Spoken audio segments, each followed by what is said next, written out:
గత 10 ఏళ్లలో జరుగుతున్నటువంటి ఆంధ్రప్రదేశ్ అభివృద్ధి పరుగు మరొక మెట్టు వెళ్ళబోతుంది. ఒక 10 సంవత్సరాల తర్వాత ఆంధ్రప్రదేశ్‌ని చూసే చూపులో మనం ఇప్పుడే విజువలైజ్ చేసుకోవచ్చు.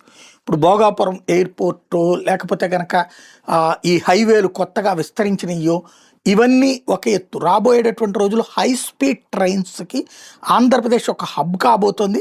హైదరాబాద్, అమరావతి, చెన్నై హెచ్ఎస్ఆర్ కారిడార్‌లో దాచేపల్లి, అమరావతి, గుంటూరు, చీరాల, ఒంగోలు, కావలి, నెల్లూరు, గూడూరు, తిరుపతి ఎయిర్‌పోర్టు దాకా ఉంటాయి.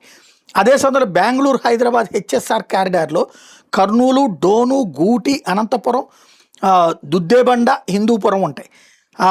ఇంకా Mysore, Bengaluru, Chittoor, Chennai high speed rail కారిడార్లు కూడా ఉన్నాయి. ఇవన్నీ ఆంధ్రప్రదేశ్‌లో ఒక అత్యధిక వేగవంతమైనటువంటి అభివృద్ధికి కనబడబోతున్నాయి. ఓ పక్కన అమరావతిలో ఒక అద్భుతమైనటువంటి నగర నిర్మాణం, ఆ పక్కన రోడ్లు, inner ring road, outer ring road ఇవన్నీ ఒక 10 ఏళ్ల తర్వాత చూస్తే అతిపెద్దదైనటువంటి మార్పు కనబడడం ఖాయం.